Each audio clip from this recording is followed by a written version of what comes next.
Dans le village où je suis né, à la fin des années 40, au fin fond de la campagne algérienne, il y avait 2 ruelles, une mosquée, 3 oliviers, une brouette, 10 fous, 3 chèvres, 5 milliards de mouches,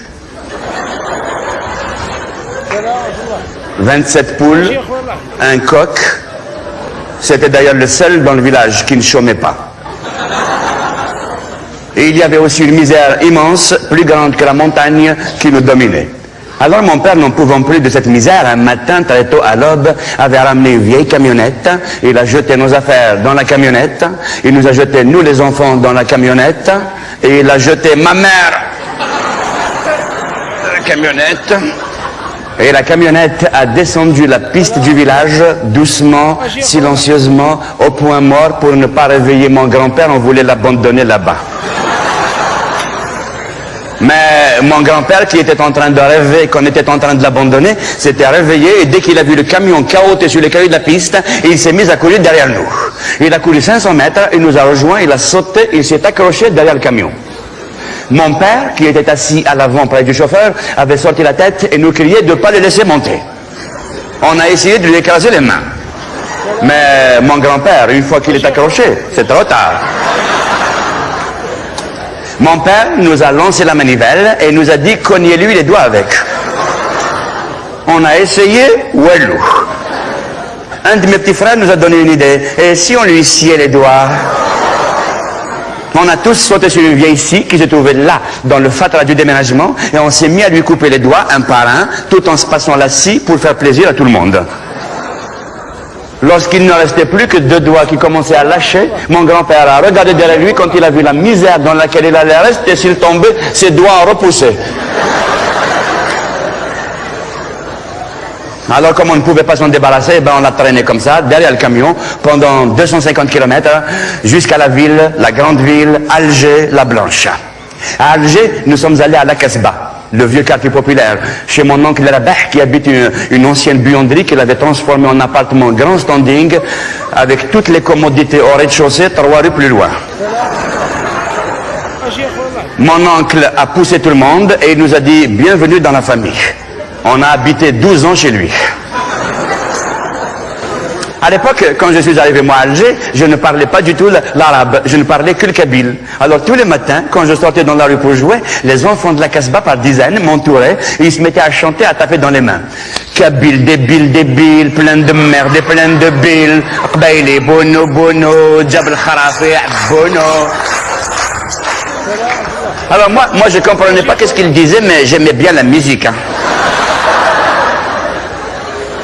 Alors eux ils chantaient Kabyle débile et moi je dansais. Qbaili bono bono Jabal Kharafi bono. Qbaili bono bono Jabal Kharafi bono.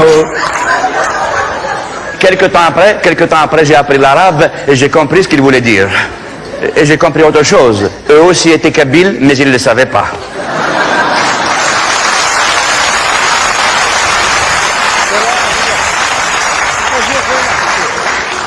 Quelques jours après notre arrivée à Alger, mon père a trouvé son premier travail comme éboueur à la voirie municipale. Tous les matins, avec mes frères et sœurs, on montait à Bab Jdid, sur les hauteurs de la Casbah, et on se mettait sur le trottoir du boulevard de la Victoire, et on attendait. On était heureux de voir arriver le camion d'ordures avec mon père debout sur le marchepied à l'arrière de la benne. On était fiers de lui. Ya Bouguelb. Et quand le camion arrivait près de nous, mon père nous faisait des petits signes avec la main. C'était magnifique, on dirait le général de Gaulle qui défilait. Tous les soirs, il nous ramenait du chocolat, du fromage, des pantalons et des chemises, des crayons et des cahiers triés dans les ordures. Ah, c'était la belle époque, hein. Puis, quand la guerre d'Algérie a éclaté en 1954, mon père, de par sa fonction, est entré naturellement dans le terreau de la Révolution. Au début, il n'était qu'un simple exécutant dans les réseaux de la guérilla urbaine, puis petit à petit, il a pris de l'importance, il est monté dans la hiérarchie, et un jour, il a créé son fameux groupe, le Commando des ordures d'Alger. Un jour, ils ont arrêté mon père, ils l'ont coincé, il a fait 3 ans de prison. Ma mère était très contente le jour où mon père est allé en prison. 3 ans de vacances. C'était les seules années où ma mère n'a pas accouché.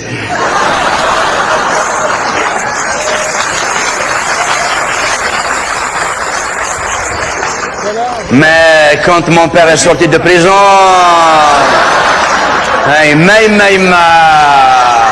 il s'était rattrapé. Hein. Tous les 3 mois, j'avais un frère nouveau. Et quand mon père était en prison, nous les garçons, on avait tous quitté l'école et tous les matins, on allait au marché de la rue de la Lyre, au marché de la synagogue, au marché de la rue de Chartres et on vendait des cigarettes, du persil, de la galette et de la chic pour subvenir aux besoins de la famille. Puis, quand mon père est sorti de prison, juste quelques jours après, l'indépendance était venue. Ou bien elle était partie, je m'en souviens plus.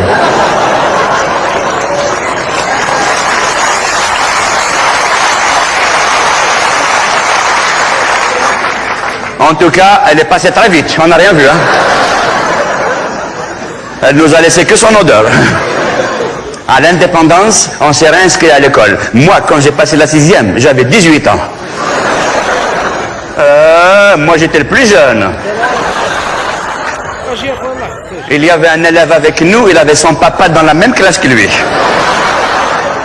D'ailleurs, son père s'asseyait toujours à côté de lui, comme ça il peut copier aller.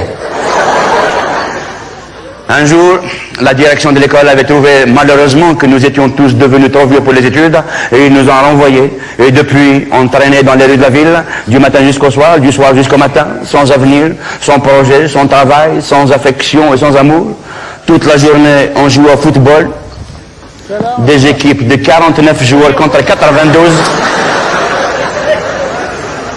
Avec 250 remplaçants sur la touche. Dans un stade de 14 mètres carrés.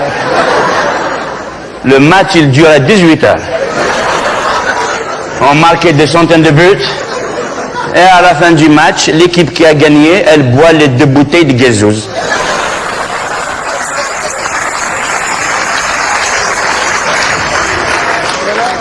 Les 2 bouteilles de limonade qui nous attendent dans un seau de glace chaude posé sur la touche. Mais tous les après-midi, à 5h30 précises, on laissait tomber le football et on allait tous se coller au mur de l'entrée de la cité et on attendait les filles qui sortaient des écoles et des collèges environnants. Alors les filles, quand elles arrivent, elles passent à côté de nous. Nous, Zama, c'est la chouma. Eh ben oui, c'est le respect, c'est la pudeur. On baissait tous la tête. Nous, on était comme ça, mais cet œil... Cet œil, il travaille. Cet œil, il va au boulot. C'est un sonar, un radar. Cet œil, on l'envoie en mission. Hein.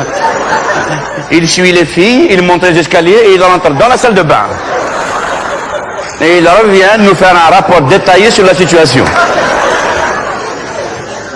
On était tous tête baissée quand les filles passaient. On était tous tête baissée quand les filles passaient, mais dès que Jamila arrivait, dès que Jamila passait, alors là, le goudron fondait, les murs tremblaient, et dès que nos regards croisaient le sien, on était pris par la grippe. La grippe asiatique, la fièvre espagnole. Olé, olé, matador, Jamila, on t'adore. Mais il faut dire que Jamila était belle, elle était magnifique. Elle avait un corps diplomatique. Des cheveux jaunes, elle avait des yeux comme des agates, un nez tout petit, tout fin. Jamila était belle, et nous, nadim.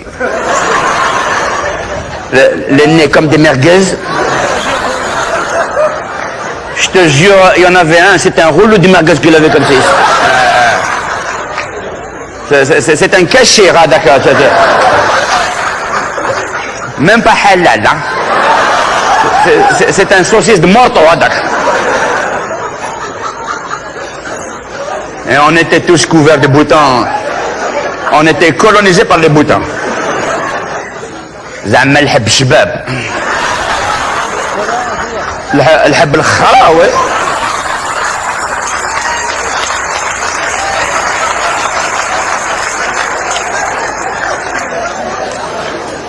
Vous traduisez à vos frères français, hein? Et la nuit, dans toutes les salles de bain de la cité, fermées à clé de l'intérieur, de l'acné éclabousse les miroirs. Oui, oui, je sais, c'est dégueulasse, mais c'est la vie, hein. Un jour, le père de Jamila, ou le haram, le père de Jamila, le salaud, quand il s'est rendu compte que tous nos regards étaient braqués sur sa fille, il a sorti Jamila du lycée et il l'a enfermée définitivement à la maison. Alors nous, qu'est-ce qu'on a fait en revanche? Eh ben, l'endroit où on avait l'habitude de l'attendre, le QG, le quartier général, on l'a déménagé et on l'a installé sous le balcon de Jamila. Ah ben oui, c'est normal, hein, c'est normal. Si Jamila ne vient pas à Mohamed Halat Jamila. Au début, on passait sur le balcon Zahma par hasard, tu vois, pour ne pas se faire remarquer par la famille, parce qu'ils sont très dangereux. Alors on passe Zahma par hasard comme ça sur le balcon, on fait pas exprès, tu vois, c'est blindé, c'est ça. Par hasard, je sais pas. On faisait du 12 heures de par hasard par jour là-bas. Et puis après, on a fini par s'installer là, définitivement, comme Amtar Abla, comme Qais et Laïla, comme Roméo et Juliette. Une Juliette, 355 Roméo. On l'aimait tous. On l'aimait tous, mais personne ne l'aimait autant qu'Areski. Areski, mon ami, lui, il l'aimait à la folie. Mais lui, c'était un solitaire. On ne le voyait jamais avec nous sur le balcon. Il avait une technique à lui, personnelle, qu'il appelait la technique romantique. Il l'avait apprise dans un centre de formation professionnelle. Dans la section ajustage-fraisage. Il lui envoyait ses photos, il lui écrivait tous les jours, et en plus de cela, il lui composait de merveilleux poèmes qu'il copiait d'un livre et qu'il signait de son nom, Areski Victor Hugo. Mais je me souviens d'un poème qu'il avait composé lui-même. Pour moi, c'est le plus beau poème d'amour du monde. Je me souviens, il lui disait, oh Jamila, pour toi, je peux me jeter du haut d'un bâtiment. Par amour pour toi, je peux me faire écraser par un camion.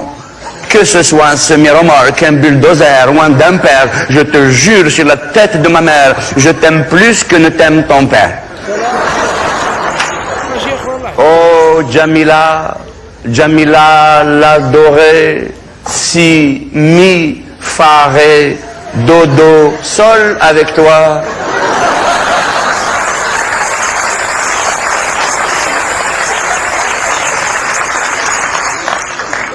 Fa, ré, bébé, mi, fa, ré, fou de joie. Un jour, le père de Jamila s'était douté de quelque chose et au milieu de la nuit, il est entré dans la chambre de sa fille chercher les indices du délit. Enfin, quand je dis la chambre de sa fille, je veux dire la chambre dans laquelle dormait sa fille, parce que chez nous, personne n'a sa chambre à lui tout seul.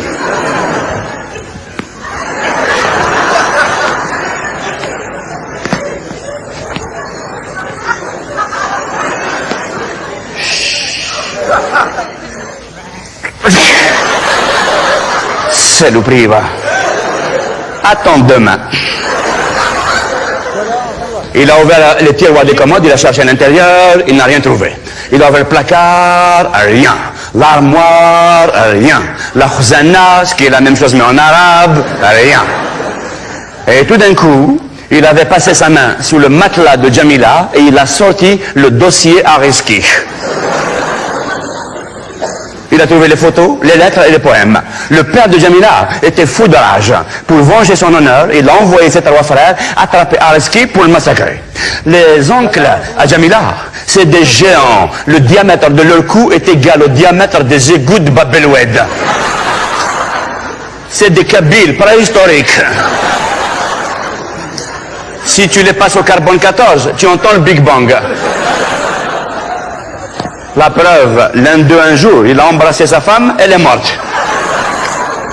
Voilà, d'ailleurs, quand le médecin légiste est venu, vous connaissez le médecin légiste, celui qui soigne, il est mort. Dès qu'il est arrivé, les femmes, elles ont dit, docteur, elle est morte. Et le médecin, il a dit quoi? Celle-là, elle est très morte. Les trois géants sont allés attraper Areski, ils l'ont guetté, ils ont fini par le trouver, et ils l'ont attaché, ils l'ont saucissonné, ils l'ont halalisé. Ils l'ont merguezé, cachérisé. Ils l'ont mis dans un fourgon. Et le fourgon est monté à la carrière Jobert, une montagne qui domine tout le quartier de Bab el Oued. Et du haut d'un précipice, ils l'ont jeté. Paf! Areski s'était écrasé en bas. Il n'était pas mort, mais il était cassé de partout. Une ambulance est venue. Et ils l'ont emmené à l'hôpital, aux urgences d'Alger. Tout de suite, aux urgences, ils l'ont enveloppé de plâtre. Ils l'ont entièrement enveloppé de plâtre. C'est la nouvelle médecine algérienne, qui laisse une grande part à l'intervention de la nature. C'est-à-dire il y a 95% de nature et 5% al-khidma. Tu vois, il te couvre de plâtre et après le corps, il travaille tout seul à l'intérieur. Chaque os, il cherche son frère. Tu vas pas lui imposer un os qu'il connaît pas. Mais mleha, c'est de la bonne médecine, c'est de la médecine bio. Il n'y a pas de produits chimiques. Le père de Jamila, lorsqu'il a entendu dire qu'Arizki n'était pas mort, qu'il était là, toujours vivant à l'hôpital, a décidé d'en finir une fois pour toutes avec lui. Une nuit, il est allé à l'hôpital avec un panier plein de provisions, des pommes, des oranges et des mandarines, et en dessous, il avait dissimulé une tronçonneuse électrique. Il a rasé les murs de l'hôpital, et dès qu'il est arrivé au département des hommes plâtrés, il a ouvert la porte de la première salle, il a regardé à l'intérieur, Makash Arizki. Il a ouvert la deuxième, Oulesh. Nothing. Nada. Il a ouvert la septième porte et au fond de la salle, il a vu un énorme morceau de plâtre sur lequel est écrit Arizki. Et dans un angle du plâtre, ils ont dessiné un verre. C'est pour indiquer dans quel sens il faut poser le malade. Tu vois, c'est une indication thérapeutique. Il a sorti la tronçonneuse, il a branché, il a posé la lame sur le plâtre.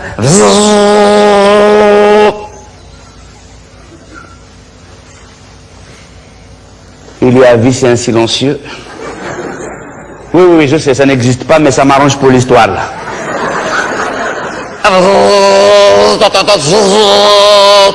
C'est un silencieux algérien, on l'entend de très loin.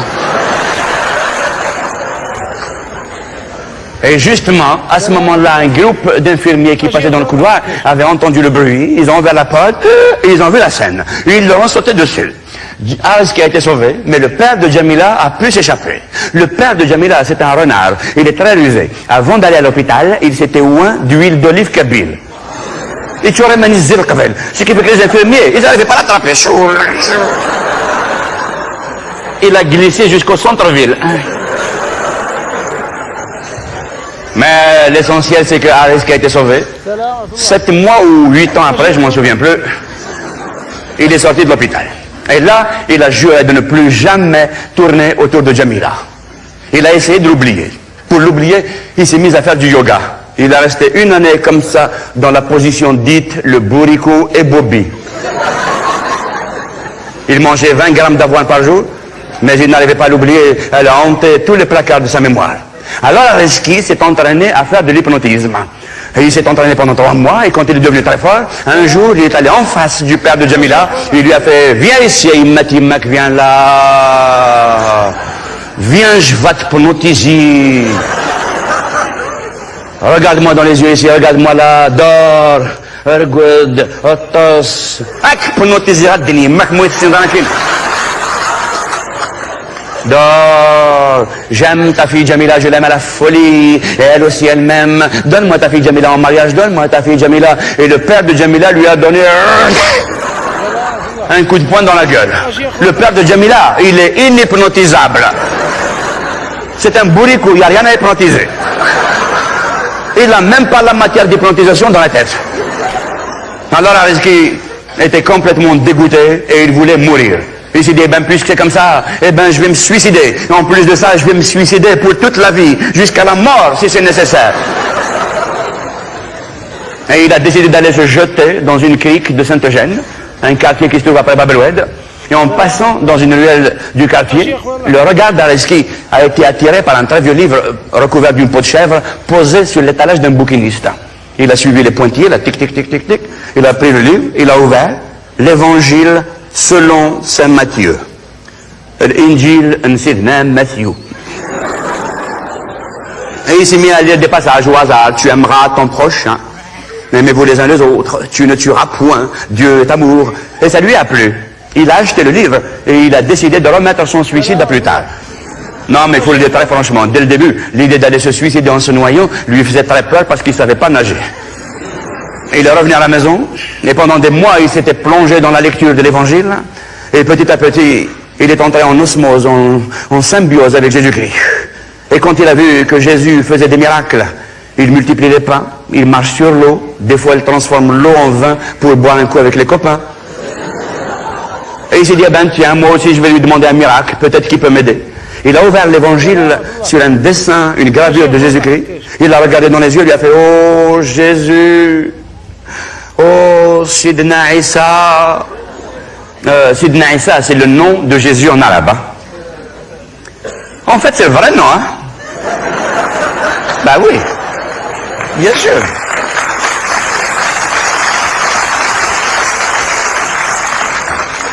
Jésus-Christ est un nom d'adoption, c'est plus tard, mais à la base, c'est Sidna Issa, ça s'appelle Sidna Issa. Il vient de chez nous, hein, c'est un homme du Sud. Hein. Bah oui, c'est un immigré comme nous. Hein. Sauf que lui, il a une carte de résidence de 2000 ans.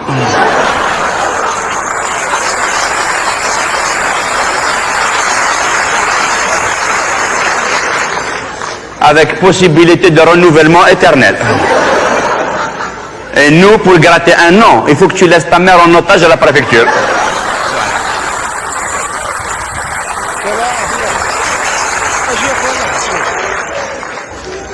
Il a regardé dans les yeux, il lui a fait « Oh Jésus, fais un miracle, dire-moi, Sidna Issa, fais-moi oublier Jamila, efface-la jamais de ma mémoire. » Tout d'un coup, de la fumée est sortie dans les pages, la fumée a rempli toute la chambre, la fumée peu à peu s'est dissipée et Jésus apparut. Oh, pardon. Jésus a regardé Arezki et il s'est avancé vers lui.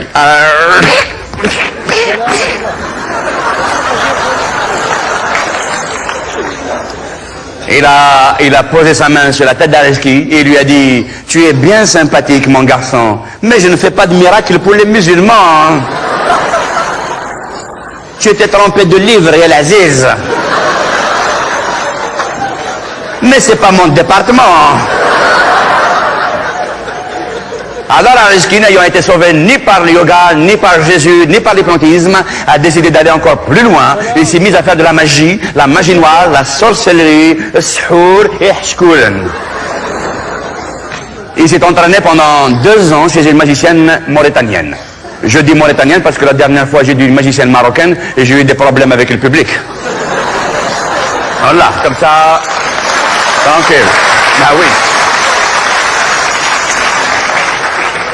Comme ça, je l'ai délocalisé. Pas de risque. La Mauritanie, au moins, c'est tellement loin, même les Mauritaniens ne savent pas où ça se trouve.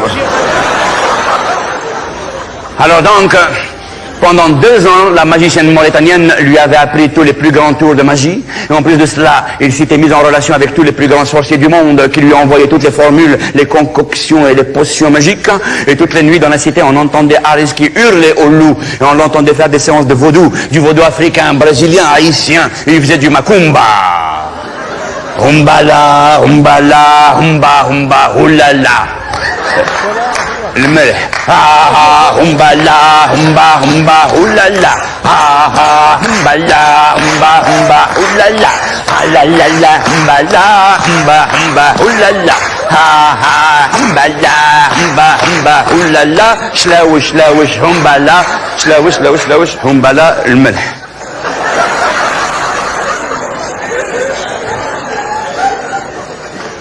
Et dès qu'il a fini, il a regardé autour de lui, il s'est regardé et rien n'a changé. Nadine. Alors là, il s'est mis en colère et il a bu toutes les potions, il a mangé toutes les formules, il a récité toutes les récitations magiques et tout d'un coup, rik, rak, rtug, zvot, il s'est transformé, ra. Il s'est transformé, ra. Vous m'excusez, je suis désolé. Normalement, là, pour l'effet de la transformation magique, il devrait y avoir des millions de confettis, des lumières qui tournent et tout, mais c'est une production algérienne. Voilà, c'est ça.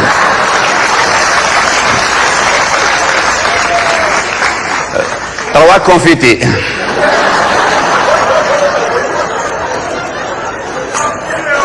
C'est tout ce qui nous a laissé le pouvoir. Hein. Voilà.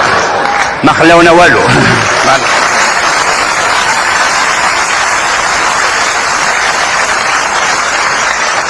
Et même ça, ils m'ont dit, tu les ramènes après quand tu reviens. Hein? Tu vas pas laisser les Français en profiter. Hein? Alors donc imaginez qu'il y a des millions de confettis et des lumières qui tournent, et donc tout d'un coup, Rick, Rack, Artak, Zvot, arrive qui s'est transformé, il s'est transformé en chien. Il a fait un petit tour dans le quartier pour vérifier la topographie des lieux. Après, il s'est regardé et la transformation lui a plu. Surtout ce qu'il a aimé, c'est l'antenne parabolique là-dedans.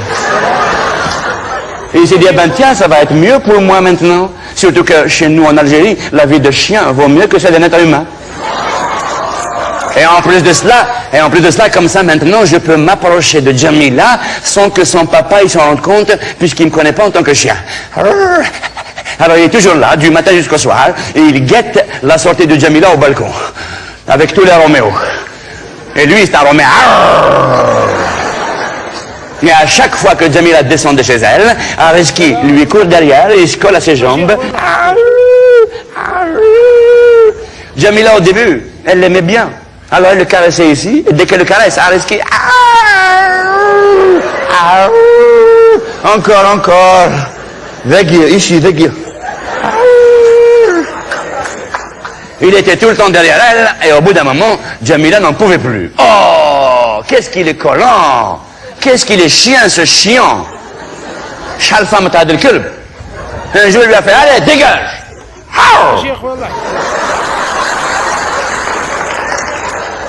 Allez, fils, là, va-t'en, je te dis, Nalwadik.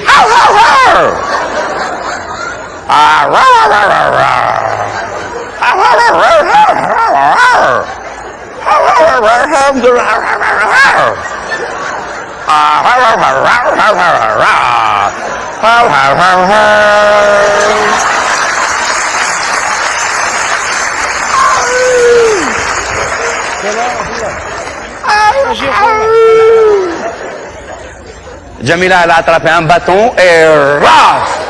Et Areski lui a fait et en plus de ça,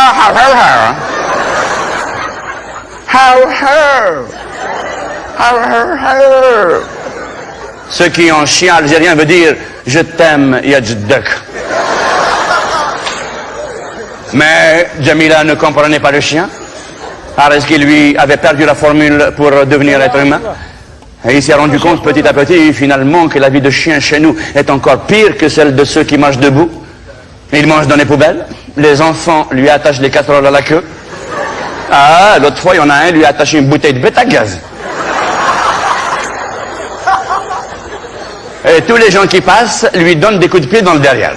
Mais ça, c'est normal, hein. Ça, chez nous, c'est automatique. Nous, en Algérie, dès qu'on croise un chien, ah, dégagez la loi de comme c'est l'oubli, va, c'est l'oubli. Même si le chien est loin. Dégage. Il y a 5 millions de kilomètres carrés, tu viens m'emmerder dans mes 2 mètres. Mais bon, ça c'est normal, on est comme ça, c'est culturel. C'est génétique. Asma, les Français. Les Français, ils croient. Asma, les Français, ils croient que c'est parce qu'on déteste les chiens. Non, on ne les déteste pas, on aime les frapper, c'est autre chose. Ah oui, bien sûr.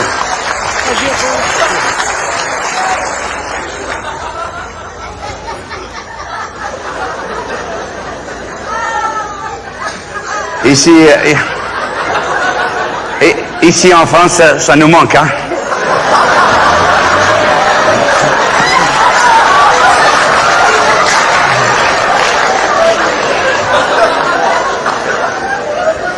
Oh, qu'est-ce qu'il est joli, les toutous. Qu'est-ce qu'il est joli, les toutous, qu'est-ce qu'il est joli. Comment qu'il s'appelle?